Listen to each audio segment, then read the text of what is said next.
¿Qué tal? Soy alumno del Instituto de Estudios Superiores de Ingeniería Educativa.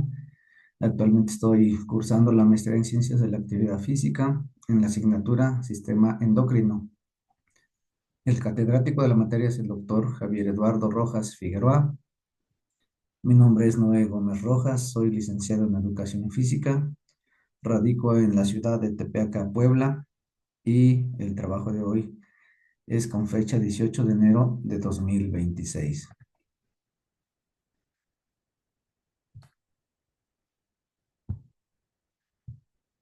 El documento que voy a comentarles esta ocasión es sobre un artículo de revisión y trata sobre una hormona que es la gonadotropina clónica humana en el dopaje y su control. Y es una estrategia que fue usada por el Laboratorio Antidoping de La Habana. Este grupo de investigadores hizo este trabajo con un objetivo. Su objetivo fue describir la justificación del uso de la hormona HCG, hormona gonadotropina coriónica humana, con propósitos de dopaje, relacionar los principales ensayos de detección de la hormona con las normas establecidas en el ámbito del deporte y describir la estrategia del laboratorio antidopaje de La Habana. La gonadotropina coriónica humana en el dopaje y su control. Para ir entrando en materia, podemos decir que esta hormona es una glicoproteína dimérica producida en la placenta durante el embarazo. También se produce en menores proporciones en la glándula pituitaria en hombres sanos y mujeres no gestantes y está compuesta por dos subunidades, la alfa y la beta. La alfa es común con otras hormonas, como por ejemplo la podemos encontrar en la hormona estimulante de la glándula tiroides, en la hormona folículo estimulante y en la hormona luteinizante. La subunidad beta le confiere especificidad a esta hormona, a la hormona gonadotropina coriónica humana, ya que cierta parte de esta subunidad es específica de esta hormona y esto la hace diferente del resto. Durante el metabolismo, alfa y beta se separan formándose varios productos metabólicos. Esta hormona estimula la producción de testosterona sin afectar marcadores de dopaje. La Agencia Mundial Antidopaje AMA la incluye en la lista de sustancias prohibidas en el deporte. El Laboratorio Antidoping de La Habana, LAH por sus siglas, en 2003 recibe la acreditación por la AMA, ya que cumplió los requisitos descritos en la norma NC ISO/IEC 2.17025. Su misión principal es la de detectar sustancias prohibidas en muestras de orinas de atletas y utiliza procedimientos de ensayo con niveles altos de sensibilidad y precisión. La Agencia Mundial Antidopaje impone requisitos de obligatorio cumplimiento para los laboratorios a través de un documento técnico que es el TD 2021-CG/LH y el análisis, reporte y gestión de los hallazgos urinarios de gonadotropina coriónica humana y hormona luteinizante en hombres. ¿Qué métodos se han utilizado para recabar esta información? A través de la revisión bibliográfica se recopiló, resumió y analizó la información sobre esta hormona. Y los métodos principalmente fueron la observación, la descripción y la síntesis. Se utilizaron algunos criterios de búsqueda, como por ejemplo los usos clínicos de esta hormona, la estructura, la farmacología, la estabilidad, los métodos de detección, el uso en el deporte, validación de ensayos y ensayos.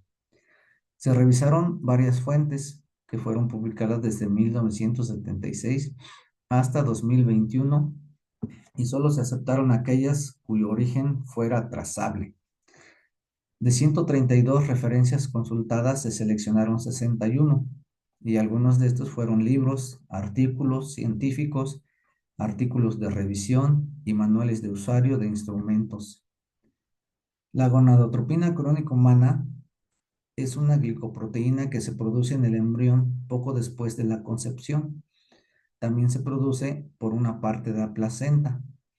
También se encuentra en hombres sanos y mujeres no embarazadas. Se produce en la hipófisis. Se clasifica como heterodimérica porque presenta dos unidades, la alfa, que tiene 92 aminoácidos y es común con otras hormonas, y la beta, que tiene 145 aminoácidos y es específica de esta hormona. Hablando un poco de la farmacología y la farmacocinética. La hormona liberadora de gonadotropinas es un decapéptido producido en el hipotálamo. Su función es regular la secreción de gonadotropinas, entre ellas la gonadotropina coriónica humana pituitaria. La HCG hipofisaria se produce en niveles muy bajos en hombres, mientras que en mujeres es secretada en pulsos en el ciclo menstrual. Las gonadotropinas no se absorben por vía oral y por vía parental tienen una semivida de 8 horas. Estas tienen algunas reacciones, como por ejemplo la cefalia, la depresión, el edema, la pseudopubertad, la ginecomastia, el síndrome de hiperestimulación, el agrandamiento ovárico, la citis, el hidrotórax, la hipovolemia y raras veces el shock. ¿A dónde se está usando esta hormona? Vamos a ver un poco del diagnóstico, del uso diagnóstico y terapéutico. Se utiliza en la terapia y diagnóstico de muchas enfermedades, como por ejemplo, para diagnosticar el embarazo, la evaluación del transcurso del embarazo, como marcador tumoral, como marcador para el diagnóstico del síndrome de Down, estimulación de la producción de testosterona para evaluar las funciones de las células de Leydig. Y la administración de esta hormona es útil también en los siguientes casos: para tratar la infertilidad masculina asociada con el hipogonadismo, promover la ovulación y ayudar a la concepción, esterilidad funcional femenina y masculina, amenorrea primaria y secundaria, amenaza de aborto y aborto habitual. Ahora vamos a ver un poquito de los usos en el deporte de esta hormona. En el deporte se basa fundamentalmente en la capacidad que tiene esta hormona de restaurar la producción de testosterona endógena. Los hombres por lo regular la usan en dos situaciones. La primera de ellas es que abusan de esta hormona en dosis altas y esto desarrolla una inhibición sostenida del eje testicular, hipotálamo hipofisario. Con el uso de esta hormona se estimula la producción de testosterona testicular, por lo que es un medio de dopaje andrógeno indirecto. En hombres puede aumentar al doble o al triple la concentración de testosterona en sangre, después de administrar dosis de esta hormona coriónica purificada y recombinante. Y como resultado principal, tienen un aumento de fuerza y masa muscular. En el segundo caso, los consumidores de andrógenos sintéticos, incluida la testosterona, que buscan evitar la detección del dopaje, consumen esta hormona para estimular la producción de testosterona endógena. La combinación de ambas, la fisiológica y la sintética, pueden enmascarar un resultado. En mujeres no hay incremento significativo de testosterona, sino de progesterona y estradiol. Los niveles basales de testosterona en mujeres oscilan entre 2 y 2.5 unidades y al alcanzar niveles de 30 o 40 después de administrar esta hormona es poco probable. La evidencia disponible indica que administrando 250 unidades de esta hormona recombinante en mujeres jóvenes, solo aumenta 0.25 de testosterona en la sangre. Con el uso de esta hormona se estimula la producción de testosterona testicular, por lo que es un medio de dopaje androgénico indirecto. También se ha descrito que la administración de dosis bajas crónicas o altas convencionales producen un aumento nulo o mínimo de testosterona en sangre en las mujeres. Este aumento es la mitad del ritmo diurno en las concentraciones de testosterona en sangre en las mujeres. Una consecuencia involuntaria en hombres al usar esta hormona es que se llegan a detectar tumores en células de origen testicular y en mujeres se ha detectado embarazos o abortos espontáneos. ¿Cómo regulan la aplicación de esta hormona? La Agencia Mundial Antidopaje es la responsable de publicar anualmente una lista de sustancias prohibidas. Se considera que una sustancia es prohibida si incrementa el rendimiento atlético, perjudica la salud del atleta y va en detrimento de la ética del deporte. Esta hormona está en la lista de sustancias prohibidas desde 1987. El primer umbral para varones lo fijaron en 25 unidades y después lo bajaron a 5.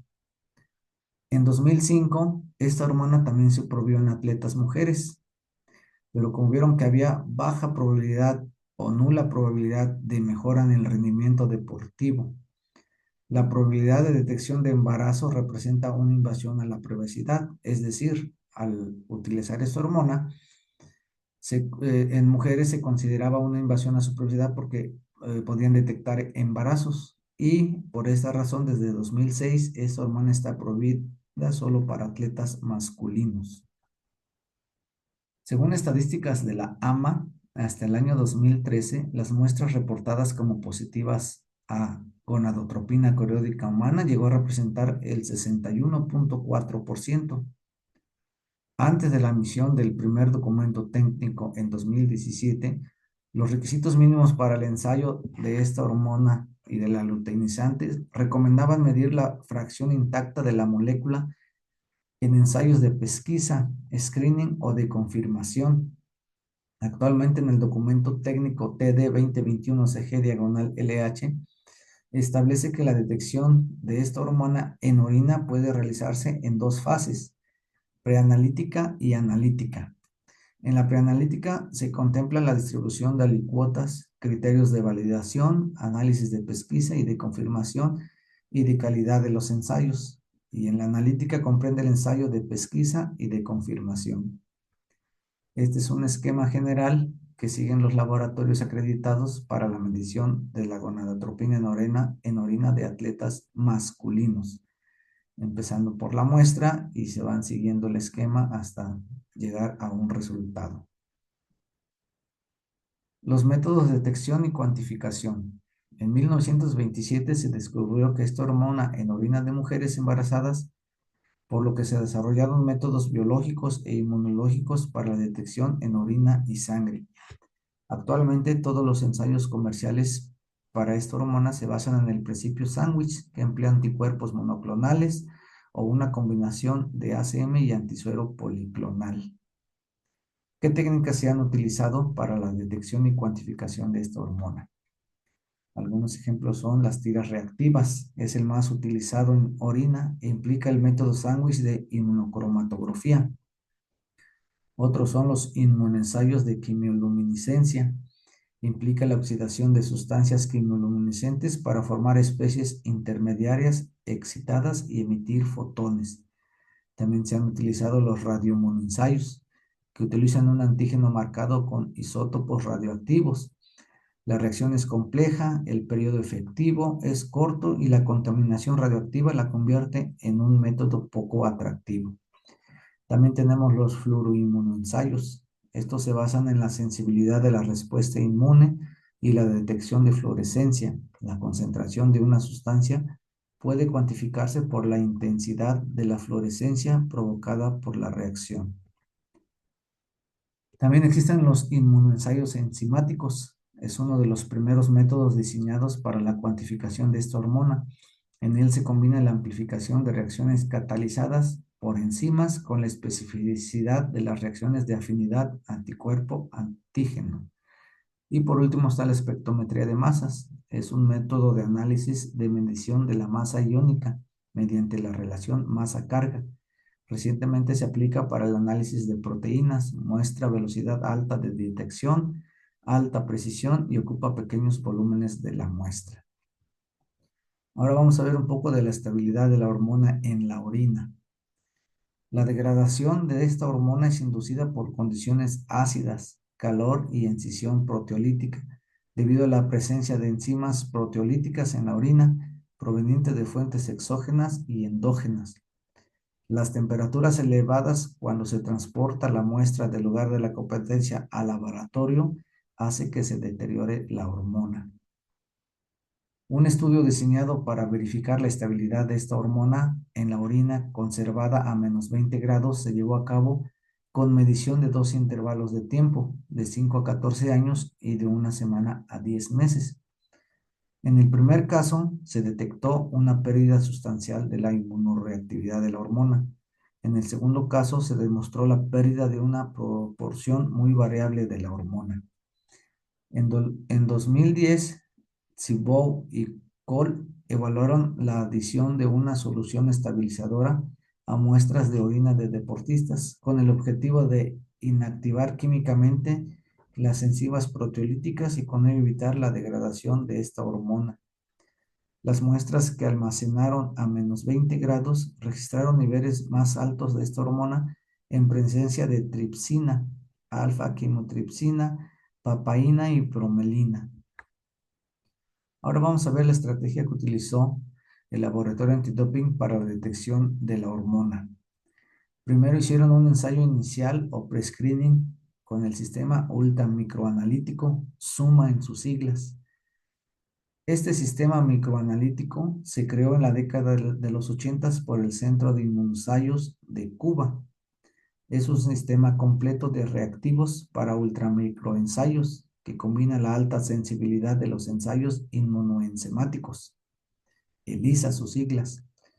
La tecnología SUMA es una plataforma flexible adecuada para desarrollar programas de salud en el pesquisaje activo.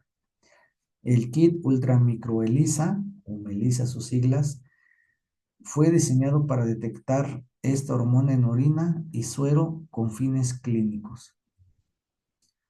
Sin embargo, en el laboratorio antidoping de La Habana se estableció una nueva aplicación al control del dopaje y se validó con estos propósitos. El kit Humelisa HCG utiliza como fase sólida tiras de ultramicroelisa revestidas con anticuerpos monoclonales y policlonales anti-VHCG. Aunque el kit posee sus propios estándares para la confección de una curva de calibración, el laboratorio antidoping de La Habana ha desarrollado controles negativos y positivos in-house. El control negativo es una orina obtenida de un voluntario masculino sano con concentraciones de HCG inferiores a una unidad. Los controles positivos se diseñaron en dos niveles, un control para concentraciones altas de HCG y otro en concentraciones cercanas al nivel de decisión. El segundo fue el ensayo de screening con el analizador el Lexis Cobas E411. Este analizador es de la firma alemana Roche. Es un analizador automatizado que utiliza la tecnología de electroquimioluminiscencia. Algunas ventajas son que tiene una alta sensibilidad, es fiabilidad y reproducibilidad de resultados gracias a la tecnología SL. Puede ejecutar hasta 18 años con un rendimiento de hasta 86 pruebas por hora y posee un flujo de trabajo de muestra inteligente que incluye pipeteo de muestras sin arrastre para evitar la contaminación cruzada y capacidad automatizada de repetición de muestras. Este analizador basa su ejecución de los ensayos en el principio sándwich. El ensayo incluye los controles del kit y los controles in-house. Vamos a ver cómo validaron los métodos analíticos en los laboratorios acreditados.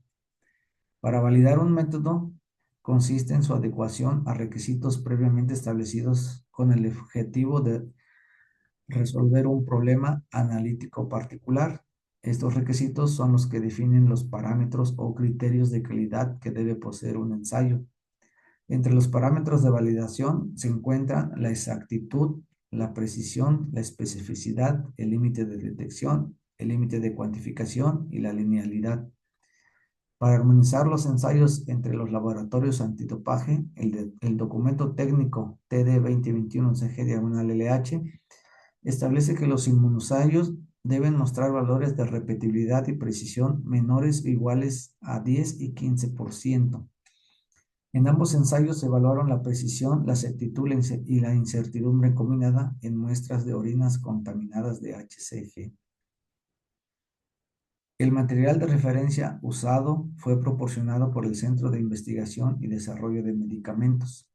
Dicho material contenía 80% de HCG intacta y 10% de cadena beta libre de HCG y 10% de otros fragmentos de HCG, corroborado por el laboratorio antidoping acreditado de Roma. En el proceso de validación se verificaron los parámetros de especificidad, precisión, exactitud, límite de detección y lineabilidad.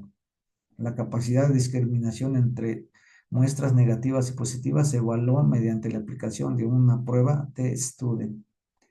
Los resultados obtenidos son coherentes con el trabajo del Valle y Coles, que describen detalladamente la preparación y validación del kit Humelisa. Los resultados de la validación le permitieron al Laboratorio Antidoping de La Habana la aplicación del método Suma Humelisa HCGC para determinar la fracción total de HCG en orina. Este es el esquema que utilizaron para la validación de la tecnología. Vieron la exactitud, el límite de detección, la linealidad, la precisión intermedia, la repetibilidad y la especificidad. Ahora vamos a ver la validación del ensayo usando el analizador Elexis Cobas E411. Este analizador está diseñado para niveles bajos de hormona gonadotropina crónica humana. En el proceso de validación se verificaron la especificidad, precisión, exactitud, arrastre, límites de cuantificación y detección e incertidumbre combinada estándar. Los resultados mostraron que bajo las condiciones del laboratorio antidopaje de La Habana, la precisión se mantiene entre 1.9 y 8.4% y la precisión intermedia entre 5.6 y 9.9% para las tres concentraciones ensayadas. El análisis de alicuotas en orina de embarazadas intercaladas con muestras negativas no mostró signos de contaminación del sistema de medición. Este es el esquema de la validación de este ensayo. El arrastre, el límite de detección y el límite de cuantificación, la exactitud e incertidumbre de la medición, la precisión intermedia, la repetibilidad y la especificidad. Ahora vamos a ver la evaluación y la concordancia entre ambos ensayos. La aplicación de la tecnología Suma con propósitos de control de dopaje se realizó por primera vez en el Laboratorio Antidopaje de La Habana en 2016. La capacidad diagnóstica del Suma se evaluó mediante la determinación de la sensibilidad relativa, la especificidad relativa, el valor predictivo positivo y negativo y el nivel de eficacia y concordancia. Los resultados obtenidos en la evaluación de la eficacia del método Suma Humelisa HCG en comparación con lanzadores Elexis Cobas E411 fue publicado por Martínez y Coles. En esta evaluación se emplearon muestras de CN y CSP del ensayo, orina de embarazadas en diferentes diluciones, muestras de atletas masculinos y los controles empleados en la validación. Mientras que Humelisa mide la HCG total, incluyendo la cadena beta libre y los fragmentos de HCG, la STAT solo mide HCG intacta. Por lo tanto, una muestra con alta concentración de fragmentos será positiva para Suma Humelisa HCG y negativa para Elexis Cobas E411 STAT HCG. ¿Cómo controlan la calidad de los ensayos? Las cartas o gráficos de control son un método usado en la industria, en los laboratorios de ensayo, clínicos y de calibración para monitorear las desviaciones de un ensayo. En instrumentos modernos como el Elexis, la confección, el uso y la interpretación de las cartas de control son ejecutadas por el software del instrumento. En el ensayo Suma Humelisa HCG, el laboratorio desarrolló las cartas de control para observar las desviaciones en el análisis del control negativo BLOR y los controles positivos ORP3 y ORP2. Al comparar las respuestas de BLOR y el OPR3 se observaron diferencias significativas entre los valores de fluorescencia. Conclusiones. Una vez que se hizo esta investigación y que se analizaron los métodos utilizados, podemos decir que la gonadotropina coriónica humana continúa siendo una opción para los atletas que intentan doparse. La recuperación gradual y rápida de los niveles endógenos de testosterona Favorece el equilibrio hormonal y disminuye las probabilidades de detección debido a su capacidad de no alterar ciertos biomarcadores de dopaje. Los ensayos de detección de la hormona descritos en la literatura abarcan una amplia gama de inmunoensayos.